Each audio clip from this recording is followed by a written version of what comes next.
Good evening, dear professors, ladies and gentlemen. It's our pleasure to start here the hematology session right now, and the first speaker is going to be my colleague, Professor Dr. Mohammed Abdelmahi. He's Professor of Medical and Hematology at the National Cancer Institute, and he's the Dean of the National Cancer Institute. And you're going to talk about double-hit lymphoma. Thank you, Professor Abed. Dear Chairman and dear colleagues, dear audience, I will tackle a very tough subject, which is called double expressor, double-hit non-Hodgkin lymphoma, how to correctly diagnose and how to treat. MEK oncogene is a transcription factor associated with a number of cellular functions like cell growth and proliferation, angiogenesis, protein synthesis, and metabolism, and DNA replication with a strong oncogenic potential.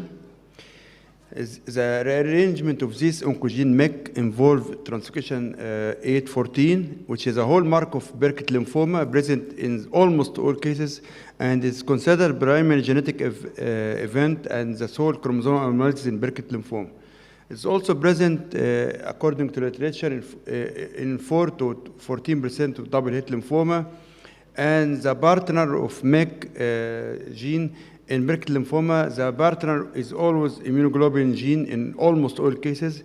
However, in double-hit and triple-hit lymphoma, 50% of cases has a non-immunoglobulin partner with a worse prognosis. When MEK rearrangement occurs simultaneously with other translocation partners like BCL2 or BCL6, the resultant lymphomas have a distinctive biology and highly aggressive clinical behavior and have been termed as double-hit lymphoma.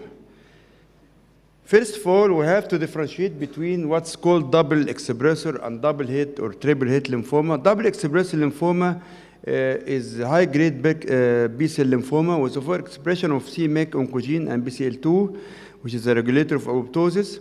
It is identified definitely by immunohistochemistry by having a c-MEK expression in more than 40% of cells and or BCL2 in more than half of cells. Two-thirds of this double-hit lymphoma are of ABC subtype, and one-third of de novo double-hit lymphoma, and one half of relapsed refractory double-hit diffuse large B-cell lymphoma are considered double expressor lymphoma. As we will see, it have an intermediate prognosis between classic diffuse large cell lymphoma and double-hit lymphoma. On the other hand, the genetics double-hit or triple-hit lymphoma is characterized by genetic rearrangement in the c-MEK or translocation 814, in addition to BCL2 with a resultant translocation 1418 or BCL6 involving the short arm of chromosome 3. It is definitely identified by more specific method like fluorescent in situ hybridization. And most cases are of germinal center B-cell subtype. It is present in a rare incidence in about 6 to 14 only patients of diffuse large cell lymphoma. MEK BCL2 is in 2/3, MEK BCL6 in 14%, and MEK BCL2 BCL6, which is a triple-hit lymphoma, in about 21%. As we can see, double expressor lymphoma expressed by immunohistochemistries are definitely more common than the genetic double-hit lymphoma expressed by FISH, as mechanisms other than translocation, such as amplification, mutation, microRNA-dependent mechanisms can result in overexpression of these proteins without the expression of double-hit lymphoma in FISH panel. Usually, double-hit lymphoma patient expressed in older patient within the age of 60 years with a predominant male ratio, and it is considered as transformed indolent lymphoma about 20%. It has a high median Ki-7 proliferation index in about 80%, which is definitely lower than that seen in Burkitt lymphoma, ranging from 58 and 100%. Compared to other non-double hit diffuse large cell lymphoma, double hit lymphoma has a higher tumor burden and diagnosis with higher frequency of B symptoms, advanced stage of disease, extranodal size, more than one half of patients having more than extranodal site, including CNS disease in 7% of patients at diagnosis and 30% at 3 years. It has a higher international prognostic index score in 87% and LDH level in almost all cases, frequent bone marrow involvement. This feature at presentation advocates staging of all patients with CT imaging as a minimum, with PET scan as a preferable method, bone marrow and CNS evaluation, including lumbar puncture and CSF examination in all patients. Regarding prognosis, cytogenetic double-hit lymphoma is an aggressive disease that typically chemorefractory and associated with short survival and poor prognosis, independent of the stage.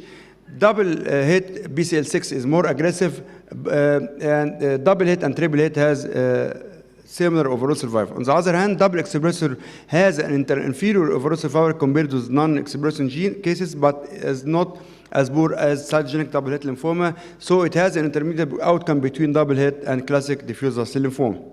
And poor prognostic factors at diagnosis include CNS, MEK, immunoglobulin translocation partner, TP53 mutation or overexpression in 20% of patients, poor performance, and bone marrow involvement. All over the year, patients with double-hit lymphoma has a poor outcome using standard chemotherapy for double-hit lymphoma, as their R-CHOP lead to disappointing figures in double-hit and double-expressed lymphoma. In the largest trial, we have a CR rate of about 40% only, and the progressive survival of 1/4 of patients at 2 years with an overall survival of about 40%. So, R-CHOP is giving a poor outcome. As an alternative is to use R-squared CHOP with the addition of lenalidomide to R-CHOP, according to the phase 2 HOVON trial, as len down-regulate MEK and its target genes, comparable complete molecular response at 2 years disease-free survival as studies applying more intensive chemotherapy regimen. So, however, the R-squared CHOP, as we all know, as we are using this CHOP, is relatively toxic than the standard R-CHOP. Also, in this patient, an intensive treatment with Burkitt lymphoma-like therapy with high-dose chemotherapy and autologous stem cell may be a valid option, starting with Burkitt lymphoma-like regimen like R-hyper-CVAD, as done by MD Anderson Cancer Center. It leads to better complete response rate versus R-CHOP, however, without no significant improvement in survival versus R-CHOP, and this regimen is considered more toxic than CHOP. The pediatric regimen used in Burkitt lymphoma, which R-Codex IVAC, is better, definitely, with a higher CR rate and 2-year progressive survival of about 67 and 76. However, only a trend in event-free survival or survival compared with other regimen, and it is very toxic regimen and to be used only in younger patients less than 60 years. When you compare dose intensive regimen versus R-CHOP in the States, R-Bush regimen when compared to CHOP, all dose intensive regimen leads to disease-free survival and without any overall survival benefit again, and those adjusted R-Bush lead to significantly higher CR rate versus R-CHOP and other dose intensive regimen. On the other hand, in the MD Anderson Cancer Center, R-hyper-CVAD and R-CHOP lead to similar outcome despite higher CR rate and R-CHOP and rate after R-hyper-CVAD. And in contrast, R-Bush resulted in longer event-free survival and towards a trend towards better overall survival when compared to R-CHOP. On the other side of Atlantic, prospective French trial comparing R-CHOP versus dose intensive, and we can find longer progressive survival of intensive therapy again and again and again without difference in overall survival. A meta-analysis of all these studies with a median PFS was inferior with R-CHOP group compared to R-CHOP using R-Bush lead to 34% reduction in progression. However, again, in this meta-analysis, overall survival was not different between various treatment groups.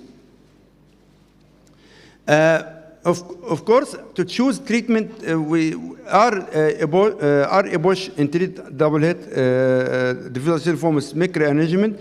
When we compare double hit and single hit lymphoma, we can this denote that double hit lymphoma with using our Bush regimen can lead to a better BFS and better overall survival,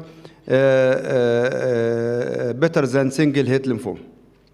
However, we should consider the higher toxicity rates with those such as Bosch, with grade 4 neutropenia in 1/2, grade 4 thrombocytopenia in 13%, febrile neutropenia in 20%, sensory peripheral neuropathy is in a considerable number of patients, and 3 treatment deaths in this study. So, in a large multi-institutional database study, 154 double hit lymphoma patients, 43 received R-CHOP and 111 received R-CHOP. We can see there is no difference in overall survival rate between R-CHOP and R-Bush treatment cohorts among double-hit lymphoma patients. However, BFS data was not reported in this very recent trial published 2021. Overall, the evidence for overall survival benefit dose adjusted R-Bush is limited, but dose adjusted R-Bush is frequently administered at lymphoma center owing to the no poor outcome with standard R-CHOP regimen. So we choose dose intensive therapy in this type of patient because it has a curative potential in Burkitt lymphoma, better tolerated with more intensive therapy like Codex-M and Hyper-CVAD. It appeared to have at least similar efficacy compared to dose intensive therapy, and is associated with improvement in overall survival and maybe not overall survival compared with R-CHOP. In the absence of randomized trials specifically designed for patients with double-hit lymphoma, most agree that a dose adjusted regimen such as dose adjusted R-Bush is ideal. What about those double expressive lymphoma? In two prospective analyses, we can see that dose adjusted R-Bush cannot improve treatment response rate, including overall survival rate and disease-free survival in patients with double expressive lymphoma, as there is no significant difference in the 2 years overall survival in the other study and overall survival, and patients aged less than 65 years treated with dose adjusted R-Bush exhibited better BFS and overall survival compared to those receiving R-CHOP. For double expressive lymphoma, there is no evidence from retrospective studies that intensive therapy approaches are superior to R-CHOP.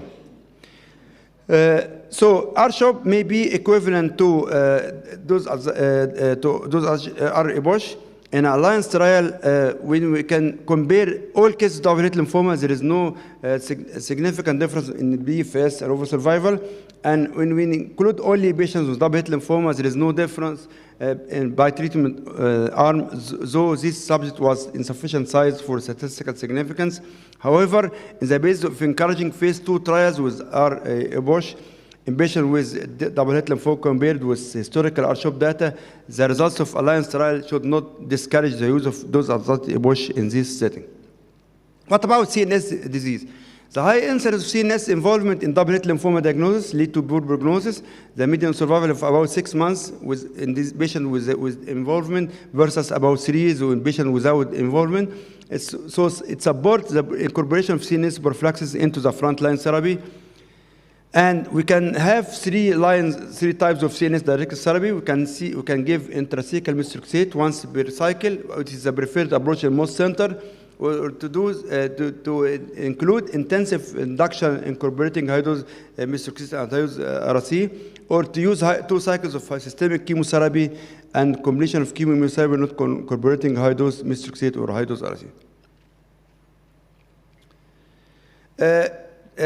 These poor results and the idea of irradiating MRD to induce more durable remission may instate the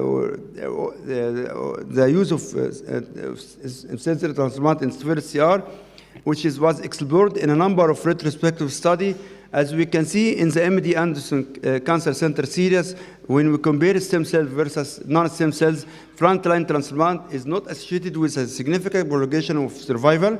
Also in the French trial, using R-CHOP in 63% and dose intensive therapy in about 36%, both overall survival and overall BFS among patients with CR or frontline therapy was not significantly different. Also, in another USA trial, the median overall survival was not significantly better between those receiving transplant or not.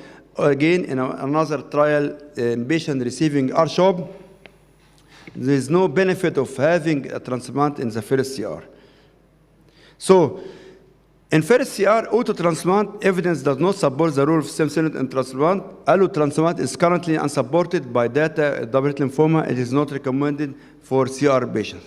What about relapsed refractory patients? The relapsed refractory double-hit lymphoma, the outcome is dismal, and we have a 1-year post-regression survival of about 20%, with only 3% remaining alive at 2 years. And the use of non-cross-resistant regimens such as DHAB or RIs can be considered. However, RIs regimen lead to a median overall survival of about 1.5 years old. The combination of IMiD, like lenalidomide or rituximab, lead to reasonably tolerated and might be used in patients with poor performance. Novel agents can be used. We have a variety and a big list of novel agents. The most important is BCL2 inhibitor, venetoclax, proteasome inhibitors, ixazomib, or the anti-CD78, 79B molecular antibodies, bolotuzumab. All of these are still in ongoing phase 2 and 3 trials. So the outcome of salvage transplant in this patient also is poor, and the auto-transplant for 117 relapsed refractory patients with double-hit lymphoma lead to a 4-year BFS of about 28% and overall survival of about 24%. It appears appropriate to recommend a salvage regimen and proceed to auto-transplant patient who demonstrate a response, but to consider a clinical trial is much important than using second transplant. According to the last version of NCN, the preferred regimen is dose adjusted EBOSH. R-CHOP is not recommended. More toxic regimen can be considered according to the performance and comorbidities. For relapsed refractory disease, for intention to transplant, DHB and ICE can be used. For patients not candidate for transplant, we can use GEM-OX or bolotuzumab bendamustine. So in my final conclusion, double-hit lymphoma has a very aggressive presentation and poor prognosis. All newly diagnosed patients with double-hit diffuse large lymphoma should be assessed for MEK and BCL2 and BCL6 expression by immunohistochemistry, and for MEK and BCL2 rearrangement by FISH to do not early the disease and to use dose-intensive therapy, as R-CHOP has an inferior outcome compared to dose-intensive therapy like dose-adjusted EBOSH, with the best tolerated was maintaining the large improvement in BFS. CNS prophylaxis is mandatory and is highly recommended. In the relapsed refractory setting, the standard salvage therapy and stem cell transplantation does not seem to be effective, and allotransplant and anti-CD20 CAR T-cell therapy and other investigational therapy like MEK or BCL2 inhibitor should be considered for such an aggressive disease. Thank you. Thank you, Professor Mohammed Al-Mouti, for the excellent presentation on genetic categorization and treatment of aggressive lymphomas.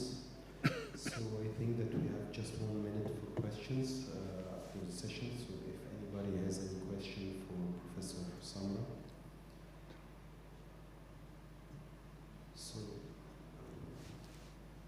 okay, Dr. Safa, please. Thank you very much for this nice presentation. Just would like to give you a comment on the diagnostic workup with these patients, and in specific, if some of the patients presenting with aggressive features like very rapid progression, would you recommend doing FISH regardless the expression of MYC and BCL2? It's very, very challenging to diagnose this. Yes, it is a very difficult question, but in my recommendation, we should do this for non-germinal cell B cells, which is very common activated B cells, because about 30 or 40% of them.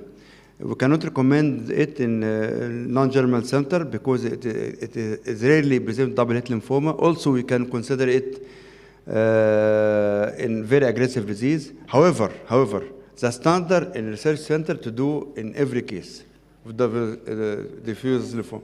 That's okay. Also because the evolving Yes. double hits as Yes. well. So they don't all of them have transplantation, some of them have Yes.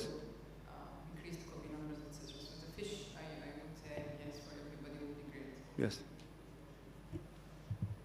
Thank you very much.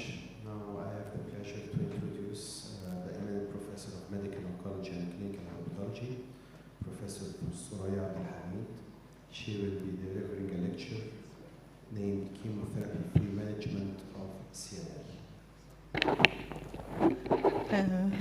Thank you for the introduction, and I would also to thank the organizing committee and Professor Reem Ahmed for inviting me to this important meeting. Today I'll give the topic of chemotherapy-free management of CLL. Actually, since the well definition of the prognostic factor that is implicated in the treatment and predictive of response for different regimen, like 17B deletion or TP53 mutation, and also the immunoglobulin heavy chain and mutated status, all the clinical trial started to do subgroup analysis for this important or high-risk group of patients. The follow-up of this trial comparing chemoimmunotherapy versus targeted therapy show a significant improvement in predictive, in progression-free survival, and in some cases in overall survival for using of targeted therapy. This is the last version of the NCCN guidelines. We can see here, we can see here that the majority of regimen that is preferred using either the proton tyrosine kinase inhibitor or the BCL2 inhibitor. Although still a place in some group of patients who is the fit young patients without 17B deletion to receive the standard FCR, which is still one of the few regimen still accepted in first-line treatment for patients with CLL. For second line and subsequent therapy, we can find the same story using acalabrutinib, zanubrutinib, and the first generation of brutinib as category 1 in the treatment of CLL without 17B deletion. Some recommendation is still use the bendamustine rituximab and the chlorambucil obinutuzumab in older patients more than 65 years with comorbidity, and this is mainly stressed in the ISMO guidelines and not in the NCCN guidelines. This is the algorithm for treating patient in first-line therapy. We should see if the patient is indicated for treatment or not. If yes, if we have clinical trial, that will be the best for the patient. But if not, we have to segregate between 17B deletion or TP53 mutation group and the unmutated or patient without 17B deletion or TP53 mutation. For 17B deletion, we have no choice. We have to receive target therapy, no role for chemoimmunotherapy anymore in this group of patients, and this is the settled guidelines from several years ago. What is the supporting trial for the ibrutinib resonate 2 trials and the second trial NCT and number, venetoclax obinutuzumab from the German CLL 14 trials, and acalabrutinib plus or minus obinutuzumab from the Elevate treatment naive trials. What about the patient without 17B deletion? We have to consider the fitness using the Cyrus score, creatinine clearance, and the age above 65. If the patient is old, we can use acalabrutinib plus obinutuzumab and venetoclax obinutuzumab. For patients younger than 65 years and fit, as I said before, the previous option added to them is the FCR, which is the only chemotherapy approved in the NCCN guidelines. I will review this trial I mentioned that support the use of novel agent and the trial that is still keeping the chemotherapy. We have two groups of trials, the proton tyrosine kinase inhibitor related trials. We have 3 approved proton tyrosine kinase, ibrutinib, acalabrutinib, and zanubrutinib. And the second group of trial is the venetoclax trials, and on the top list is the CLL14. This is the site of action of proton tyrosine kinase inhibitor. In the activation of B-cell receptor will give downward cascade of activation. In case of abnormality and CLL abnormalities, there will be continuous activation of this pathway leading to the disease. This is the difference between the 3 proton tyrosine kinase inhibitor. According to the kinase selectivity, we will have the action and the side effect of the group, of each one of them, and a lot of literature can compare with, between the 3 drugs and help to pick up what is the suitable for each patient. This is the first trial that approve ibrutinib. Ibrutinib is the first generation and the first with extensive trial as novel agent of proton tyrosine kinase inhibitor. This is a 7-year follow-up showing the difference, progression-free survival between ibrutinib and chlorambucil, and the curve is significantly obvious. This is to show that ibrutinib can overcome the unmutated poor prognosis in CLL, and the 2 curves of mutated and unmutated can overlap each other. This means that ibrutinib, our proton tyrosine kinase inhibitor, can overcome this poor prognosis of the unmutated, while the chlorambucil curve is still significantly lower.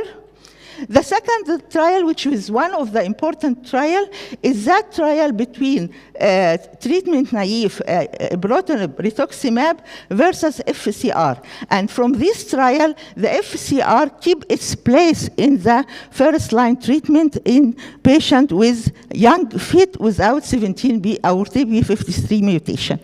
The trial show that although ibrutinib rituximab is significantly better for progression-free survival compared to FCR, but the subgroup analysis on the right showing that in mutated status of immunoglobulin heavy chain, the FCR is still working well, and it can be used as first-line treatment in this group of patients, taking its long history with the German group of more than 6 years follow-up and superior and very active regimen in the treatment of young fit patients. This is the alliance trial comparing ibrutinib plus or minus rituximab versus bendamustine rituximab. Bendamustine rituximab is proved in patient elderly or with a patient young with comorbidity. So from this trial, we can see also that ibrutinib plus or minus rituximab is significantly better than bendamustine rituximab.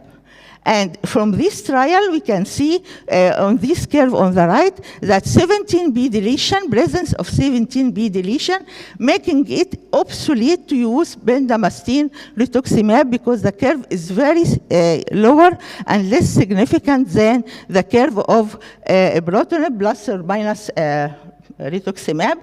And from this trial also, we can conclude that rituximab will not add to ibrutinib, and so you can find in all recommendation that ibrutinib is written as single agent with protracted period of time for till progression or side effect. This is the same trial showing the mutated status. Bendamustine is still showing more or less acceptable curve for the mutated group, and from this curve, still some recommendation, consider bendamustine rituximab as one of the regimen for comorbid patient or patient more than 65 years. This is the overall curve for overall survival, progression-free survival for the 17B deletion. To use acalabrutinib after ibrutinib in case of toxicity or intolerance, but not in case of resistance. And this is a trial that approved acalabrutinib as first-line treatment, including acalabrutinib plus or minus obinutuzumab versus obinutuzumab chlorambucil. In this trial, you can see in 17B deletion, the target therapy acalabrutinib plus or minus obinutuzumab significantly better, and also, sorry, this is a 4 years follow-up of the same trials, showing that it is all in all significant significant better care for progression-free survival for acalabrutinib alone or acalabrutinib plus obinutuzumab versus the chlorambucil obinutuzumab. But we can see here that the overall survival is not different. However, in this trial, we have crossover of the patient from the after progression from the chemoimmunotherapy to targeted therapy. Otherwise, for unmutated, it is significantly better. For 17B deletion, it is better also. The third one of the proton tyrosine kinase inhibitor is zanubrutinib, which is approved about more than 1 year ago.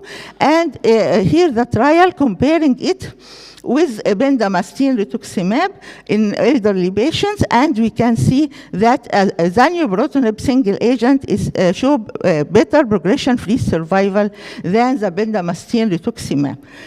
Here is the same drug in case of 17B deletion, and from this trial by this trial we can end the proton tyrosine kinase inhibitor. Coming to BCL2 inhibitor, on the top list, venetoclax, we can find some area of promotion to one of them and one area and some area of concern. The more concern is the tumor lysis syndrome in the venetoclax arm. The more in proton tyrosine kinase inhibitor that it is long treatment, not limited duration, and it has low CR rate and low minimal residual disease negativity. Here is the famous CLL14 trials with 4-year follow-up, showing venetoclax obinutuzumab is significantly higher and better than chlorambucil obinutuzumab. And here in the subgroup analysis, there is some concern that the venetoclax obinutuzumab will not work at the same level like proton tyrosine kinase inhibitor in subgroup analysis with 17B deletion and unmutated immunoglobulin. This curve may show something like that. However, still it is recommended in the guideline, but the proton tyrosine kinase is category 1, while the venetoclax obinutuzumab 2A. Here to show that venetoclax is having a high CR rate, 49%, compared to the chemoimmunotherapy, and it also has triple minimal residual disease negativity in peripheral blood and bone marrow than the chemoimmunotherapy. This is the Captivate trials. This is one of the important trials for venetoclax. It is combining the ibrutinib and ibrutinib venetoclax. In all trial of venetoclax, there is something what is called debulking. Debulking means that we can give one drug like ibrutinib or like obinutuzumab to decrease the tumor burden before introducing the venetoclax to avoid the risk of tumor lysis syndrome and the patient admission and the sensitivity. So in this trial, they use ibrutinib for 3 cycles first, then combined ibrutinib plus venetoclax. What is the value of this trial? First, it can overcome by introducing venetoclax the poor CR rate and the poor minimal residual disease negativity activity of ibrutinib. And what is the importance of using ibrutinib? That it will debulk the disease before starting of venetoclax, leading to decrease of tumor lysis syndrome. The third option, which is important also, that it is time limited by 12 cycles. This trial have another part that stratified the patient according to minimal residual disease negativity, and this patient, if have undetectable, they use ibrutinib versus placebo. If detectable minimal residual disease, they use ibrutinib versus ibrutinib venetoclax. However, I don't think that ibrutinib will act well for minimal residual disease, but we will wait the result of these trials. This is by Professor Paulo Gaia, ASCO 2021. He gives the result of these Captivate trials with 69% progression-free rate, 55% CR rate, and 31% CR rate in non-bulky disease. He gives a conclusion which is very informative, and one of the top conclusion that the combination of ibrutinib plus venetoclax and oral once daily, chemotherapy-free, fixed duration, and attained deep response and undetectable minimal residual disease. After 1 year, the same group make follow-up on the same trial in the EHA 2022 and show the same finding. In addition, they would another abstract related to the same trial, testing for resistance after using this combination. They couldn't find mutation at proton tyrosine kinase or BLC G2 mutation and no BCL2 mutation. They concluded from this absence of mutation that the patient can resalvage by the same treatment if he develop relapse later on. Is it still a place for chemoimmunotherapy in CLL? Yes, for mutated favorable young agent CLL with FCR, and this is the main definite indication. The ESMO still put 2 other indications in older patient or with comorbidity, which is the bendamustine rituximab or the chlorambucil obinutuzumab, which is delivered from the CLL-11 trial. Other factor that limits the use of target therapy is the limitation of access to novel agent and social and financial point. This is an international study and not Egyptian study. However, it can also be similar to our situation that we couldn't sometimes follow up the NCCN guidelines. We have less aggressive ESMO guidelines, and we have also maybe the national guidelines as I know that it is planned nowadays. Also, we can find the problem of the availability of the drug from the distributing pharmaceutical, and also financial, which is important for our situations. Financial can be solved by clinical trial involvement, can be solved by grants or by assistance program. This is the ESMO guidelines, still, as I told before, showing a place for some chemotherapy in a patient without 17B deletion, but for patient with 17B deletion, nobody can use chemoimmunotherapy or chemotherapy. And this is how to treat the patient after chemotherapy-free regimen. You will look at several options. First, the patient received proton tyrosine kinase before or not. The patient received BCL2 inhibitor or not. And if you received both. If he received proton tyrosine kinase before, you can give venetoclax, rituximab, or BCL2 inhibitor. If received proton tyrosine, you can salvage by the other. If received both, you can look at BI3K inhibitor and for cellular therapy. This is for relapsed refractory. However, the time will not allow for discussing in details, but it has the same rule: no chemoimmunotherapy in 17B or TP53 mutations, and other trials supporting the use of certain drug in relapsed refractory. And thank you. Thanks, Professor Soraya, for your elegant presentation, as usual, in CLL. And now we have a room for one question. I have a question, please. Practically speaking, Professor Soraya, I need your practical experience. What do you prefer in the first line for treatment, whether in deletion 17 positive or negative?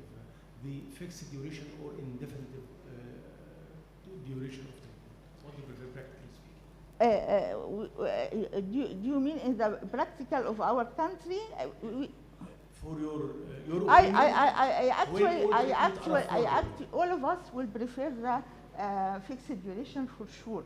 However, a side effect and availability of combination that will make adequate short limited study will prevent its use here. What is usually occurs is that we test for 17B deletion or TP53 mutation if available, and accordingly we use either proton tyrosine kinase inhibitor, or we use started to use chemoimmunotherapy if not proton tyrosine kinase inhibitor is available for such patients. Do you still prefer the BCL2 inhibitors in the front situation for the deletion 17B positive? I didn't choose them to give my personal experience, but what is written in the literature that they are less effective than the proton tyrosine kinase inhibitor, and they give the proton tyrosine kinase inhibitor category 1 versus category 2A in the venetoclax. And it's better to my mind that to make it as a second line. Thanks, Professor. Any question? Yes, Professor Soraya, just a small question. I know a patient, a friend of mine, CLL patient. She received long time ibrutinib treatment, and then she relapsed. And then she had a treatment. She received a venetoclax obinutuzumab for a fixed time duration, but then after 1 year, she relapsed with a very high count. So my question here, is there a possibility, or what is the role of acalabrutinib now? She received ibrutinib and she relapsed. She received venetoclax. Ibrutinib, if resistant, you can't use acalabrutinib. At time of stopping of ibrutinib, if you use ibrutinib and stopped due to progression of disease and not due to intolerance, you can start. You couldn't start acalabrutinib, but you will. What is the preferred regimen now?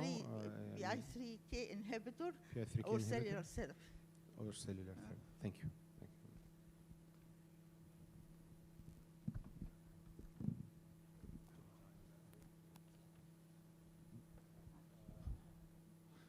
Now we have the honor to introduce Professor Muhammad Ali. He will talk about multiple lymphoma. Dr. Muhammad Ali, I think he's here? not present. Okay, we'll move to the following presentation. It will be by our guest, Professor Elisabetta Tedesco from Italy. It will talk about the management updates in elderly AML patients. Please, Professor. The scientific board for the kind invitation, and it is the first time in this wonderful city, and it is the first time for me in Egypt, and so I'm very happy of that. And now the title of my presentation, which is Frontline Treatment Options for Unfit Patient with AML, 1, 2, or 3 drugs. When only one drug. So the single drug for the treatment of elderly AML is generally proposed today only to unfit patients for intensive chemotherapy and for intermediate intensive therapy. The latter consisting of the combination of venetoclax plus hypomethylating agents that recently became the standard of care for such an adverse risk cohort of patients. These are the three milestone studies, Fenot, Cantarjan, and Barnett, first name, in which patients were treated with a single drug azacitidine, or in the study of Fenot, or decitabine in the study of Cantarjan, or low-dose Ara-C in the study of Barnett. The probability of obtaining a CR with hypomethylating agents was about 25 and 30%, with a median overall survival of 8-10 months, while the result with low-dose Ara-C of the Barnett study was even inferior. So what about two drugs? But the real question is, which is the combination strategy that was used with the advent of target therapy. So the two historical drugs that have shown activity in elderly AML, hypomethylating agents and Ara-C, have been associated with new target drugs. So the BCL2 inhibitor, venetoclax, or the IDH1 or 2 inhibitors, respectively ivosidenib and enasidenib, or the inhibitor of, FLT3 inhibitor, gilteritinib, or the HOC inhibitor, glasdegib. Let's start with the winning doublet that changed the therapeutic standard of elderly AML in the prospective randomized study, Viale-A, patients treated with ven plus aza had a significant increase in probability of complete response and survival comparing to patients treated with single-agent azacitidine. As you see, the CR and CRI rate was 64.4% with a median overall survival of 14.7 months, result never seen before in elderly AML. The significant increase in response is also confirmed as ubiquitous in the analysis by cytogenetic and molecular subgroups and based on the time of AML, de novo versus secondary. However, as you see in this paper, the molecular screening using next-generation sequencing, NGS, in this 81 patient treated with azacitidine and venetoclax shows that the duration of response to combination with to the combination is influenced by genetic mutation, nickname bad players or good players. In fact, the highest percentage of complete response and prolonged molecular response are typically associated with the mutation of NPN1 and IDH2, while relapse is characterized by the onset of clones with mutation in the activating signal pathway genes such as FLT3, RAS, or biallelic perturbation of TP53, or more complex genetic background characterized by cytogenetic alteration. As you can see in these slides, the patient who obtained MRD negativity had a duration of response and median overall survival very long, of about 18 months. I return again with a specific focus on the result obtained in Viale-A for IDH1 or 2 mutated patient, whose probability of obtaining CR and CRIs was 65.6%, as you see in your left-hand side, and 85.7% respectively, with a median overall survival of 17.5 months and not reached respectively. On the contrary, by analyzing the cohort of FLT3 mutated patient, although an excellent probability of complete response, survival is less than 12 months. So Venasa is a continuative therapy, and the identification of good prognosis subgroups will translate in the next future, hopefully, into the possibility of stop combo, preserving an acceptable probability of treatment-free remission. In this paper, recently published in Blood Advances, good prognosis molecular subgroup, PM1 and IDH2 mutated or MRD-neg patient with 12-month Ven-Aza exposure experience durable treatment-free remission comparable to patient continuing therapy until progression. We also know that Ven plus Aza induces prolonged aplasia, and in fact, the probability of developing aplasia, neutropenia, and thrombocytopenia, and febrile neutropenia is about between 40–45%, with a 20% of pneumonia incidence, even though patient mortality remains less than 10%. We now go ahead.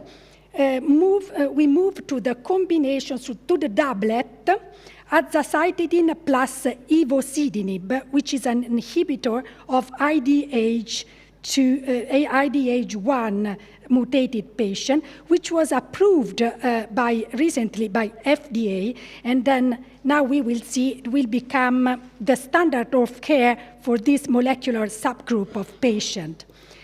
So the target drug was, ivosidenib, was approved after the New England Journal publication of the prospective randomized study, azacitidine plus ivosidenib versus azacitidine, first name Montesinos, in which the probability of obtaining CR/CRh, it was comparable to that obtained in the same subgroup, molecular subgroup in the Viale A, but with a median overall survival of 24 months for the experimental arm, which was much greater, both comparing with the standard arm, the only azacitidine, which was 7 months, and also better compared with the median overall survival obtained in the same molecular subgroups of patients in the Viale A with the combination Ven plus Aza, which was 17 months and not 24 months. And which much lower toxicity comparing with Viale A. In fact, the combination Aza plus ivosidenib induces cell differentiation and not aplasia. However, with a limited incidence of differentiation syndrome.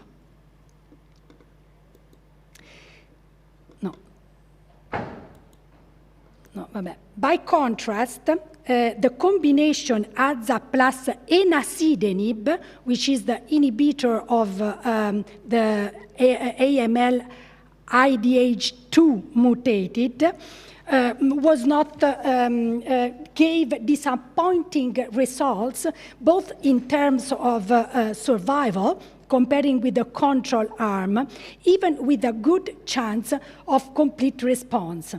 Thus, so far, the best strategy for IDH2 mutated patient remains azacitidine plus venetoclax.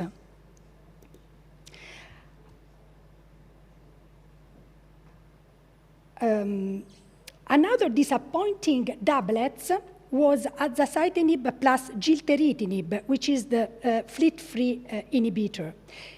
So let's go back for a moment to the result of the Admiral study to remember that the gilteritinib alone in patients with relapsed refractory AML induced complete response in 54% of the patients versus 22% of the control arm, with a significant advantage in overall survival, which was almost doubled. Consequently, gilteritinib combination have to overcome this good result. And the combination with azacitidine in newly diagnosed AML patient did not, leading to a probability of response similar to that of the Admiral study without an advantage in terms of survival. although the control arm was azacitidine. Then gilteritinib was coupled with venetoclax, so ven plus gilteritinib doublets. And this was tried on the base of very solid preclinical studies that I don't have time to show here. And in this study presented by Daver at the last ASH meeting, we can see that morphological composite CR of patients with relapsed refractory AML treated with venetoclax plus TKI was 74.5% versus 54% of Admiral study. That 60% of responders had a deep response with a cutoff of 10 to the power 2 versus 25% of Admiral studies. And moreover, 30 over 34 patients were studied longitudinally with a high sensitive assay up to 10 to the power 6, and 5 patients had deep responses. And with a medium duration of follow-up of 50 months, the overall survival for patients who subsequently underwent transplantation was not reached. And for those achieving CR was 13%.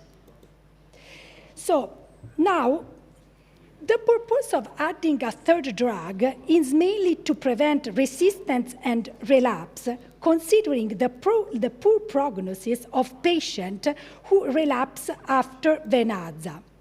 As you can see here in this MAITI paper, median overall survival for patients receiving further salvage therapy line after having been treated with Venaza was less than 3 months. Obviously, with 3 drugs, the risk of toxicity is very high, and therefore the first attempts were made in categories that gave the worst result using doublets. However, the results are, in general, until now, still very preliminary. In this study, for example, this is a retrospective analysis of FLT3 AML patients in which were compared 27 patients treated with triplet versus 60% treated with doublet. Obviously, being a retrospective, the background, so the doublet, was not always venetoclax and azacitidine, and FLT3 inhibitor was not always gilteritinib. However, the triplet seems to give significantly superior results both in terms of response and survival. Obviously, with a price to pay in terms of granulocyte recovery, which was 40 days of neutropenia when using a triplet versus 21 using doublet in responders. Another poor prognosis subgroup, as you know, is AML with TP53 mutation, which is an unmet clinical need. In fact, in this category of patients, both the probability of obtaining CR and the survival of mutated patients is significantly lower than wild types, despite the optimal therapy, such as decitabine 10 days plus venetoclax. Hence, the idea of adding a third drug with an immune-mediated mechanism to the background AZA plus venetoclax.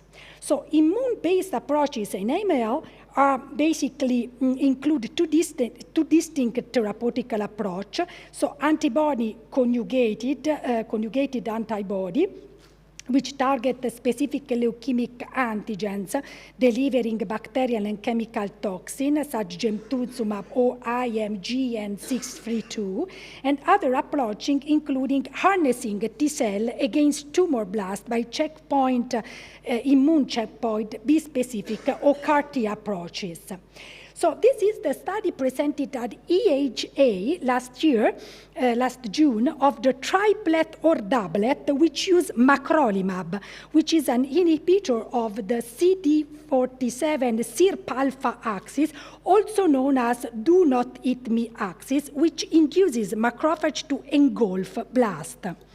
Although these are preliminary data related to a small number of patients, it seems that the addition of magrolimab to azacitidine plus venetoclax in relapse refractory patient is at least effective in increasing response with a 64% CR/CRi and with zero death at 2 months, independently from TP53 status. But perhaps venetoclax is not necessary for TP53 mutated patient, and in fact, magrolimab plus azacitidine doublet seems to give similar result to the triplet, both in terms of CR/CRe, 42%, and in terms of hematological recovery, with a reduction of transfusion requirements. And intriguingly, promising results also in terms of median overall survival, were obtained for patients who go to allogeneic transplantation, which is not with a median overall survival not reached after 13 months of follow-up, and with a survival of 83% at 1 year, thus suggesting an immunological effect possibly mediated by magrolimab persistence and strengthening of the post-allogeneic graft versus leukemia. Finally, I would like to mention IMGN632, which is an anti-CD123 targeting antibody drug conjugated to a DNA alkylating agent, and this is a study where I enrolled many patients, that seems to be highly effective in AML when combined with the backbone venetoclax azacitidine. The preliminary result in terms of response have been recently published and seems to be great, particularly for patients previously receiving allogeneic transplantation and for those with adverse risk ELN and FLT3 mutation. Thank you very much for your attention.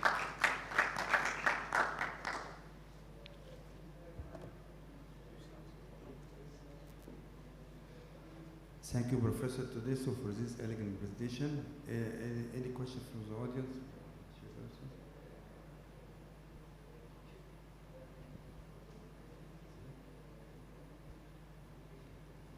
Thank you.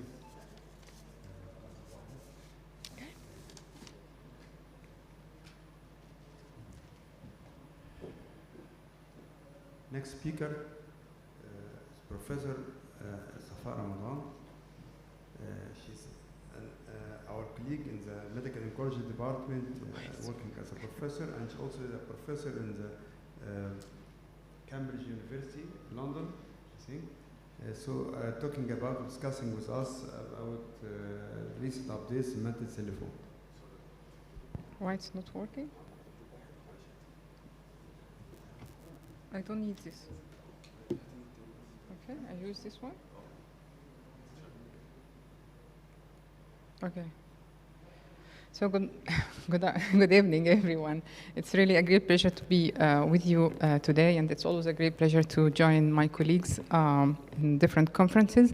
And today, in the coming few minutes, I will try to give an overview on the main topics on sequencing of BTK kinase inhibitors in mantle cell lymphoma. So these are the main topics that I will try to cover in my presentation.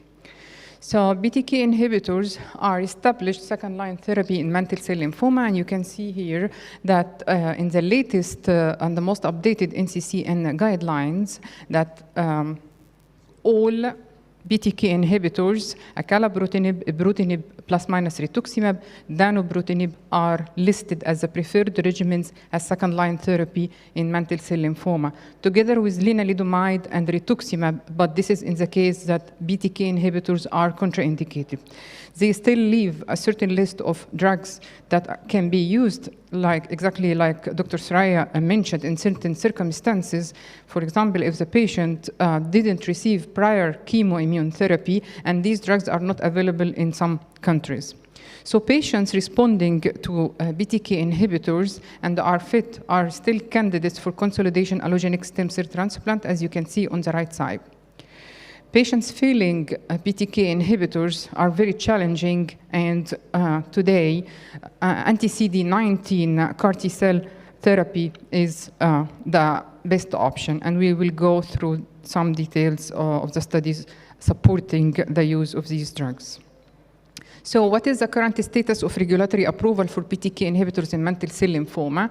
And the question is because, as we said more than one time, that these drugs are not available in different countries. And here you can see an example on the left side in the United States for all covalent BTK inhibitors, ibrutinib, acalabrutinib, zanubrutinib, are all approved as second-line therapy in mantle cell lymphoma, while still in the European Union, only ibrutinib is approved as second-line therapy. Acalabrutinib and zanubrutinib, we are awaiting for data from phase 3 studies that are ongoing before approval.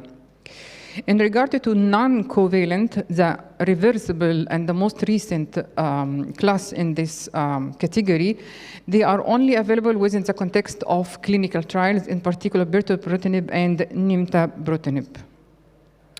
So, are there differences between these BTKI inhibitors? Yes, there are different properties between covalent and non-covalent, and also within the covalent group. So the first in class that was tested is ibrutinib, is known to be potent and irreversible drug. Acalabrutinib and zanubrutinib are the second generation. They are very potent, irreversible, but they are known to be highly selective.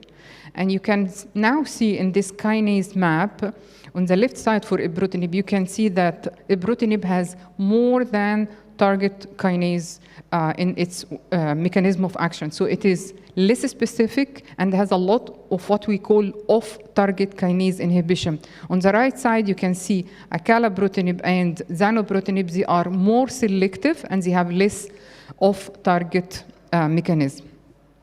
Bertobrutinib, the most recent one, not only is one of the most potent drugs in this class, but it's also more specific. Why off-target selectivity is important for us to discuss, because you can see on the left side, and you are all now aware with toxicity with BTK inhibitors, which are atrial fibrillation, bleeding, arthralgia, infections, hypertension, and diarrhea. The off-target kinase inhibition by ibrutinib on the right side, and specifically to TEC kinase and EGFR, are the explanation why we see these side effects. So for TEC inhibition, it's responsible for adverse events with bleeding and the cardiac toxicity. EGFR is an explanation of why off-target inhibition by ibrutinib is causing rash, diarrhea, and arthralgia in these patients. Do we know really from the current data that these second-generation BTKI inhibitors are doing better? They are more tolerant? Yes, we have head-to-head trials, but coming mainly from CLL trials with the Elevate in the relapse refractory, comparing acalabrutinib with ibrutinib, the Alpine and the Aspen comparing zanubrutinib to ibrutinib in CLL and Waldenstrom's macroglobulinemia. What is the current evidence for sequencing of BTK inhibitors in the management of mantle cell lymphoma? This is a table summarizing the main 3 pivotal trials, phase 2 trials for BTK inhibitors, the first generation, the first and the second generation covalent BTK inhibitor in mantle cell lymphoma. It's difficult to compare between these trials. You can see that the number of patients included in each phase 2 trial is about 100, but you can see that in the ibrutinib trial, the first one, patients had more than 3 lines of therapy, while in acalabrutinib and zanubrutinib, patients had mainly 2 lines of therapy. Younger patients were included in zanubrutinib trial. The complete response and the overall response rates are different, but actually the definition of responses and the way responses were evaluated are different, because in recent years the use of PET scan as well made a difference in the definition of complete response. So the overall response ranges between 70 to 80% in these studies. But what's important on the lower part of this table is what we expect: less side effects with acalabrutinib and zanubrutinib, in specific for grade 3 or more adverse events, in particular neutropenia and atrial fibrillations. So when to introduce BTK inhibitors, that we have now more than one drug in this class in the management of mantle cell lymphoma? The answer comes from pooled analysis of 3 clinical trials that included 370 relapsed refractory mantle cell lymphoma patients, and this trial also included a long-term follow-up for about 10 years of these patients. The trial, for that reason, answered the 2 main questions. Of course, in the whole population, we see that the median progression-free survival is more than 1 year and the median overall survival is more than 2 years. But the first question that this study answered is that patients who have complete remission have significant better progression-free survival compared to partial responses. So you need always to think about these patients who have partial response and ahead of time started to think what to do for these patients because they are inevitably going to relapse soon. The second question that this study answered is the fact that when you introduce BTK inhibitors as first salvage therapy, so immediately after relapse, the PFS and also overall survival is significantly better than introducing BTK inhibitors after second relapse. So now we know when to start BTK inhibitors. This is the pivotal trial, the ECLY-004 for acalabrutinib in second-line therapy in relapsed refractory mantle cell lymphoma. And what I'm presenting here is 2 different time points in the follow-up. What's interesting in this slide is overall response is durable, but if you check at the CR rate, you can see that partial remissions are transforming with time into complete remission, which means that the depth of remission improves with time the more the patients are on treatment, but this is challenging. So this is the median PFS in this trial, which is approximately 2 years, and the median overall survival was not even reached. What about zanubrutinib? Zanubrutinib is mainly used in China, but it's a very interesting drug because, as you can see on the right side, overall responses are very impressive in relapsed refractory patients, 84%, and the complete remission is 78%. The duration of remissions is very, very good, with 2-year progression-free survival, 58%, and half of the patients are maintaining the response for 3 years. Overall survival as well at 3 years is reaching 75%. What's more interesting is if you look at the tolerability of this drug, which is really no atrial fibrillations were reported, no second primary malignancies, and adverse events, the majority of them were very low grade, and the most important thing is few discontinuation, and we're going to see this later. Remember this number, it's 9% of cases. So what are the current challenges in the management of mantle cell lymphoma with BTK inhibitors? We all expect it should be the resistance and relapse, but we have also another important challenge. If you look here at this real-world data coming from the US Oncology Electronic Medical Record Database that included patients who were treated between 2013 and 2016, these patients are 159 patients. You can see that the second common cause of discontinuation is toxicity. So 1/4 of patients cannot continue treatment even if they are responding, which is not absolutely associated with good outcome. So what happens if patients fail ibrutinib, acalabrutinib, zanubrutinib, BTK inhibitors in general? Real data are coming from the UK, the US, and also from Japan, just this month's publication. You can see here the UK real-world analysis, and what we already know is they have dismal overall survival. So you can see on the left side the overall survival for patients failing BTK inhibitors is approximately 2 months. Even if they receive systemic therapy, they cannot, we didn't have data that showed median overall survival more than 1 year. And if they don't receive any therapy, it's less than 1 month. Even on the right side, you can see using intensive therapy, which is challenging at the 3rd line, the median overall survival is about 1 year, 14 months.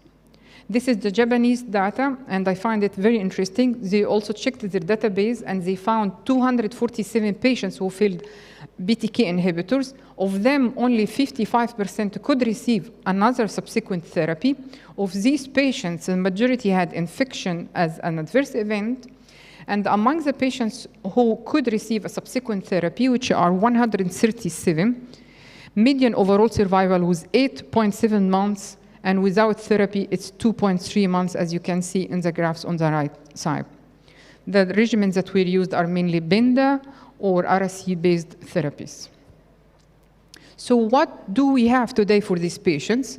The current data that support salvage therapy for these patients are coming from the ZUMA-2 study with the long follow-up that is now mature for 3 years. You can see that the overall response is impressive, 93%, complete remission 67%, with progression-free survival, the median is not even reached. And we know that patients with complete remission have a better progression-free survival and overall survival. But this is on the cost of neurologic events in 31% of patients, cytokine release syndromes that can be fatal in 15%, cytopenias in almost all patients, with persistent neutropenia in 85%, and subsequent infections that even at the long term are in about 32%. The other challenge is that this is not available for every patient in every country. The second potential and very encouraging and exciting drug is bertoprutinib. In this study, which was phase 1-2 study, in which they tested bertoprutinib in various B-cell malignancies after second-line therapy, so it was a third or fourth-line therapy. This study included 134 mantle cell lymphoma patients. At the top of the table on the left side, 100 received BTK inhibitors, and you can see it's still impressive as a third and fourth-line therapy. Even after failing BTK inhibitors, another BTK inhibitor can produce overall response in 51% with complete remissions in 1/4 of patients. What's also interesting on the right side is patients who discontinued due to toxicity. You can see on the orange color that they have deep remissions. It's very encouraging because with a median duration of response 18 months in this category of patients that we cannot see till today is actually very, very encouraging. And not only the efficacy, the safety profile of this drug is very promising, with grade 3 and 4 toxicities not common, so less than 5%, and they were in particular for minor process and neutropenia, diarrhea, and fatigue. So I will just go quickly through the current clinical trials, and in specific the SHINE trial that is already published in the New England Journal of Medicine, because now we are moving BTK inhibitors as first-line therapy, and not only as a single agent, but in combination with chemoimmune therapy. So in SHINE trial was the first type of a trial that tested ibrutinib plus bendamustine rituximab in induction therapy, followed by rituximab and ibrutinib as maintenance therapy in elderly patients. The trial achieved its primary endpoint, which was progression-free survival, with a median of progression-free survival for the first time in elderly patients about 7 years, compared to 52.9 months in placebo plus bendamustine rituximab. What's also important in this study is this combination is working on also in the unfavorable subtype, which is blastoid, and also the pleomorphic histology, and also in patients with P53 mutations.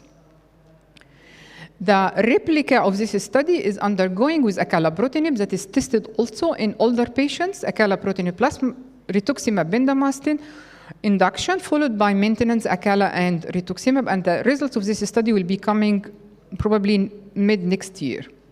Zanubrutinib is tested in China in phase 2 studies, but very interesting study because it's in young patients. They allow these patients to receive the intensive therapy, which is standard in many European countries, alternating R-CHOP with DHAP. And during the cycles of R-CHOP, they add zanubrutinib, and then followed by autologous stem cell transplantation if patients are candidate, followed by zanubrutinib maintenance. What's also interesting in this study is that their primary endpoint is MRD negativity, and the preliminary data are very promising. I think the first data that came out was 7 out of 8 patients are MRD negative. Of course, with the success of bertoprutinib, now it is moving in head-to-head comparison with all other BTK inhibitors according to physician choice, and this study is a phase 2 study, a phase 3 study ongoing right now. So in conclusion, covalent BTK inhibitors are well established as second-line therapy in the management of mantle cell lymphoma. These agents, unfortunately, are not curable and patients continue to relapse. Discontinuation due to adverse events is very challenging and can affect the efficacy. But also outcomes after failing BTK inhibitors is very dismal. And the non-covalent BTK inhibitors, they really showed great promise in overcoming resistance to BTK and other BTK inhibitors. BTK inhibitors in combination with chemoimmune therapy is coming soon as first-line therapy. And with that, I thank you all. Thank you so much, Dr. Safa. It was a very nice presentation, very concise. Thank you. We have only one question, only limited time. Question. Sure. So, thank you very much. It was a brilliant presentation. I would like to ask if you know which can be the space in mantle cell lymphoma for bispecific antibodies. I think as a third-line therapy, I think this is also coming. Okay, now we have BTKs everywhere, second line and first line. And failing patients are really dismal. We don't have anything. So I think bispecifics are coming to replace CAR T therapy, also on mantle cell lymphoma. And as far as I know, there are in development certain clinical trials with new bispecifics from second-line therapy on for different B-cell lymphomas. So it's coming, and it's going to be really interesting. Why we didn't see trials with limited duration and combination in the relapsed? Because we have data with discontinuation patients fail, and that's why we know that they are not really curable. And that challenge with the toxicity makes it really difficult also to continue. So you know that you have to continue, but in more than, actually there are data that are showing more than 30% of patients discontinue due to toxicity and they relapse after. And the problem is we know something about resistance, the mechanism of resistance in CLL patients, but we don't know in mantle cell lymphoma. And there are no enough studies. As far as I know, there are no adequate. Now, some analysis is ongoing for minimal residual disease to see if this is also a possibility in subgroup of patients. So till we have this data, I don't think anybody will be brave enough to take this decision and say, my patient is for 2 years in remission, I can stop. Probably it's going to happen with the new generations and the covalent that are overcoming resistance.